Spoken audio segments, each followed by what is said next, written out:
안녕하세요. 늦게서야 공부를 하고 있는 IT 늦공 김부장입니다. 월요일 피곤한 저녁 시간이지만 오늘 제가 프로그램 관련해서 많은 배움을 받고 있는 유튜버께서 40대 중반이심에도 멋지게 이직을 하시는 모습에 자극받아 공부를 하고자 영상을 찍어 봅니다. 저는 현재 오라클 라이브 SQL 사이트의 내용을 가지고 공부를 하고 있는데요. 지난 시간까지 저는 애널리틱 펑션, 분석 함수에 대해서 공부를 했는데요. 분석 함수를 공부하면서 이 부분에 대해서 추가적으로 그룹 바이와 관련한 공부를 계속적으로 하면 좋겠다라는 생각이 들었습니다. 근데 마침내 보니까 마침 내용 중에 어그리게이팅 로우스라고 있더라고요. 이 내용이 이제 직계 함수라는 말인데요. 어그리게이팅이 직계라는 뜻이 있더라고요. 내용을 보니까 준비해야 되는 테이블도 지난 내용과 분석 함수 내용과 똑같더라고요. 물론 앞에 브릭 아이디가 없는 부분만 다른데요. 그래서 기존에 만들었던 브릭스를 가지고 똑같이 사용할 수 있어서 상당히 기분 좋게 공부를 할 수 있을 것 같습니다. 그래서 오늘은 카운트와 카운트의 컬럼을 썼을 때를 비교해 보고요. 그 다음에 분석 함수, 직계 함수의 아주 대표적인 함수들을 공부해 보고, 그리고 디스팅크트와 올에 대해서도 내용이 있어서 한번 저도 공부하는 마음으로 같이 보도록 하겠습니다. 브릭스 테이블을 SQL 디벨로퍼에서 조회를 하도록 만들었고요. 이 내용에서 제가 테스트를 하기 위해서 한 가지 컬럼이 더 있으면 좋겠다는 생각이 들어서 만들도록 하겠습니다. 브릭스 테이블에 마지막 로우를 하나 더 추가하겠습니다. 브릭 아이디는 7번으로 하고요. 컬러와 쉐이프를 다 널로 넣어서 실행을 하고 입력하겠습니다. 네, 실행을 했고요. 테스트를 위해서 워크시트 하나 추가하고 옆으로 밀어서 별도로 창을 보면서 이제 구문들을 실행하면서 공부해 보도록 하겠습니다.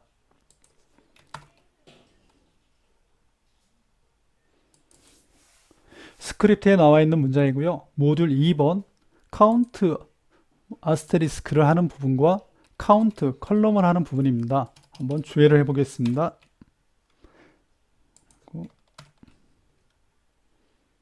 네, 결과값이 다르다는 걸 볼 수 있습니다. 이 두 내용을 명확히 보기 위해서 카운트 컬럼을 위에다도 한번 집어넣었습니다. 똑같이 카운트를 하나 더 하겠습니다. 카운트 쉐이프도 해보겠습니다.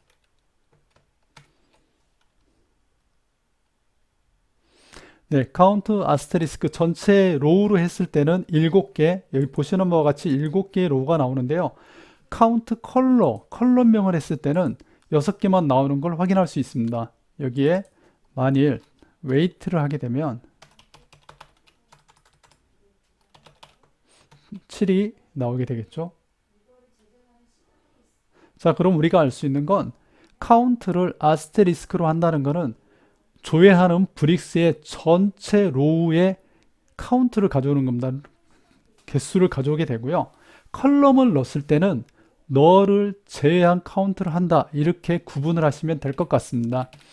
보통 이제 카운트를 할 때 키값, 프라이머리 키값으로 하는 경우가 많죠. 왜냐하면 프라이머리 키값은 널이 없기 때문에 카운트를 하는 경우가 많은데요. 가끔은 전체 로우가 아니고 널이 없는 값을 가져오고 싶다 할 때는 이렇게 별도 컬럼 값을 주는 것도 방법인 것 같습니다. 물론 이 부분에다가 널이 아닌 것 이렇게 하는 경우도 있겠죠. 컬러는 난널 이렇게 해서 아마 가져오는 방식도 있겠지만 카운트 자체가 널을 체크하기 때문에 굳이 그렇게 하지 않고 우리는 카운트 아스테리스크를 쓸 건지 컬럼을 써서 널을 걸러낼 건지를 구분하면 될 것 같습니다. 네, 그 다음은 직계 함수인데요. 직계 함수는 우리가 잘 아는 sum, minimum, maximum, 또 average, 평균값, 그리고 표준 편차, 분산, 그리고 미디안, 미디안 중간값, 스테이스트 모드, 가장 일반적으로 많이 나오는 값, 뭐 이런 내용인데요. 대부분 다 아시는 내용이실 건데 제가 표준 편차 분산은 사실 좀 제가 뭐 수학을 잘 못해서 그런지 또 제가 이런 내용을 실무에서 써본 적은 없는 것 같아요. 뭐 회계 영역이나 뭐 그쪽에 가면은 사용할 일이 있을지 모르겠는데 이 부분은 그래서 제가 설명을 따로 하지 않고요. 이 부분에서는 제가 이 부분은 설명을 해볼게요. 에버리지와 미디안이 어떻게 다른지에 대해서만 한번 설명을 해보도록 하겠습니다. AVG는 평균값이고 미디안은 중간값인데요. 결과를 한번 보면은 똑같이 2로 되어 있는데 제가 이게 트렁크를 해서 2가 된 것 같고요. 이해를 위해서는 이렇게 보시면 될 것 같아요. 에버리지는 평균입니다. 전체 웨이트를 다 더한 후에 7로 나누면 되는 거죠. 근데 미디안은 그렇지 않고요. 중간입니다. 제가 웨이트로 오토바이를 했는데 이 순서를 나름대로 정렬을 한 후에 양쪽에서 하나씩 가운데로 가는 겁니다. 1, 7, 1, 4, 2, 3, 2. 그래서 2가 가운데 있는 거죠. 이렇게 정 가운데 있는 숫자를 리턴해 주는 게 미디안입니다. 그리고 에버리지는 다 아시는 내용이고요. 그러면은 그 말이 맞는지를 한번 확인하기 위해서 이 7을 숫자로 바꿔볼게요. 테스트를 위해서 숫자를 이 부분을 70으로 바꿔볼게요. 그러면 제가 설명한 내용이 맞으려면 미디안은 값이 변하지 않아야 되고요. 에버리지는 값이 변하게 되겠죠. 한번 보겠습니다. 네. 에버리지는 뒤에 숫자가 70으로 증가를 했기 때문에 평균값이 완전히 달라지게 된 거고요. 미디안은 이 숫자에 의미가 있는 것이 아니고 전체 순서에서 중간값이 어떤 것인가를 가져오기 때문에 영향을 받지 않는 것을 볼 수 있습니다. 그래서 미디안을 사용하는 경우는 별로 없을 거는 같아요. 제가 생각해도 실무에서는 없을 거는 같은데 그래도 미디안이 이런 역할을 하고 있구나라는 걸 알고 있다면 언젠가는 또 사용이 가능할 것 같습니다. 그리고 우리가 에버리지와 미디안을 혼동하는 그런 일이 없이 명확하게 구분할 수 있을 것 같아서 미디안은 제가 설명을 해 보았습니다. 다음은 모듈 세 번째 디스팅크트와 올에 대한 내용입니다. 디스팅크트는 여러분이 잘 아시겠지만 그룹 바이와 같은 내용으로 중복 컬럼을 제거하는 역할을 합니다. 그리고 아래 구문을 보면은 all, distinct, unique 이렇게 세 개를 가져오게 되는데요. 내용이 all을 제외해도 동일합니다. count와 동일한데 all은 명시적으로 보여준다 이렇게 설명을 하고 있습니다. 명시적으로 이거는 distinct가 아니다 이렇게 하고요. 없으면 디폴트로 all로 보여주는 것과 같습니다. 그리고 distinct와 unique에 대해서 저도 사실은 이 문장을 보면서 처음 보게 됐는데요.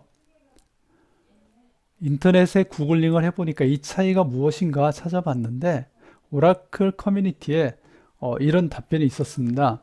유니크는 오라클의 신텍스고 디스팅크트는 안시 표준이다.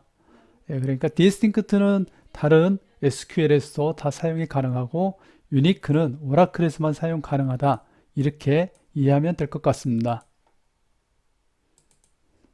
세 번째 구문도 크게 어려움은 없는 것 같습니다. 디스팅크트를 하면 중복이 제거된다. 이 내용만 알아두면 될 것 같습니다. 모듈 5번 그룹핑에 관한 내용인데요. 그룹핑은 다들 잘 아실 것 같아서 간단하게만 설명해 보면 그룹을 지으면 그룹별로 값을 가져올 수 있다. 디스팅크트는 앞에 디스팅크트를 넣어서 값을 가져오는 역할을 하지만 그룹 바이를 사용하면 이렇게 널 값까지도 다 가져오는 그런 구문을 실행할 수 있습니다. 제가 설명을 하고 다시 확인해 보니까 distinct도 널 값을 가져오네요. 하지만 우리가 직계함수를 사용하려면 maximum, minimum count 등을 사용하려면 distinct를 사용해서는 안 되고 그룹 바이를 사용해야 합니다.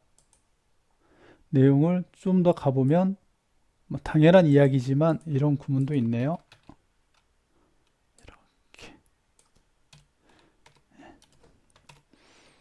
이렇게 하면은 사용할 수 없다. 여기에 컬러 쉐이프가 들어가려면 컬러 쉐이프를 똑같이 그룹 바이에 넣어줘야만 합니다. 이 내용을 설명하고 있는 것 같습니다. 예. 그리고 브릭스는 브릭스를 그리고 쉐이프와 웨이트는 또 이렇게 진행을 하면 된다. 이런 내용을 보여주는 것 같습니다.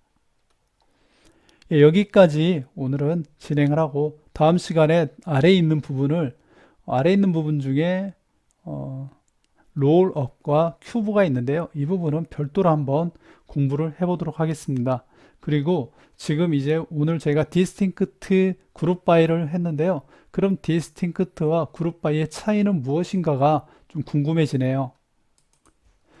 디스팅크트와 그룹 바이에 대해서 이야기를 해보자면 제가 처음 IT에 들어왔을 때는 저희 선배들이 디스팅크트가 데이터가 많지 않은 경우에는 그룹 바이보다 퍼포먼스가 더 좋다라는 이야기를 했습니다. 왜냐하면 그룹 바이는 정렬을 포함하고 있기 때문에 다들 아시겠지만 오더 바이가 들어가게 되면은 속도에 굉장히 큰 영향을 미칩니다. 그래서 디스팅크트를 사용하면 정렬을 하지 않기 때문에 빠른 속도를 낼 수 있다. 그래서 어떤 경우에는 디스팅크트를 써야 되고 또 직계함수가 필요한다든지 정렬이 필요할 경우에는 그룹 바이를 사용하면 된다라고 배웠는데요. 이 부분을 지금도 그렇게 이해하시고 계신 분들이 있을 수 있는데요. 사실 보시면 컬러를 제가 그룹 바이를 해볼게요. 그러면 정렬이 되지 않습니다. 이걸 정렬하기 위해서는 오더 바이를 해줘야 됩니다. 네, 보시는 바와 같이 오더 바이를 해야지만 정렬이 됩니다. 이 부분은 제가 문서들을 사실 오늘 공부하기 위해서도 마찬가지지만 전에도 제가 들은 적은 있습니다. 오라클 10지 10버전 이후부터인가 해서 그룹 바이가 정렬을 지원하지 않습니다. 속도적인 측면인지 어떠한 오라클의 정책 때문인지 모르겠지만 그룹 바이가 더 이상 오더 바이를 지원하지 않기 때문에 그룹 바이를 해도 퍼포먼스에 영향이 없습니다. 그래서 저는 지금은 사실 디스팅크트를 거의 사용하지 않습니다. 아주 간간히 그냥 간단하게 이렇게 그룹 바이 이렇게 치는 타이핑하는 것 자체가 귀찮아서 디스팅크트를 쓰는 경우는 있지만 저는 프로그램 단에 쿼리를 넣을 때는 디스팅크트를 거의 사용하지 않습니다. 그리고 또 직계함수를 사용하는 경우도 많기 때문에 굳이 저는 디스팅크트를 사용하지 않는다고 이렇게 말씀드리고 싶습니다. 물론 지금 디스팅크트를 많이 사용하시는 분들도 계실 건데요. 그래도 상관은 없겠지만 속도 때문이다 이렇게 이해하시는 건 좀 다를 것 같아요. 물론 제가 지금 설명하는 내용이 틀릴 수도 있으니까 혹시 틀리다면 지적해 주시면 감사하겠고요. 그렇지 않다면 제가 구글링도 해보고 이 영상을 찍으면서도 영상을 멈추고 여러 문서들을 봤거든요. 그런데 10버전에서는 10버전 이후부터는 그룹 바이에서도 소팅을 하지 않는다. 그래서 속도가 디스팅크트와 비교해서 전혀 문제가 없다. 오히려 디스팅크트는 템프 테이블 스페이스를 사용하기 때문에 데이터 양이 많을 경우에는 오히려 속도에 저하가 일어난다. 이렇게 제가 문서를 보았습니다. 예, 여기까지 디스팅크트와 그룹 바이까지 명확하게 한번 구분을 해보고자 말씀드렸습니다. 예, 늦은 시간인데요. 다들 평안한 시간 보내시기 바랍니다. 감사합니다.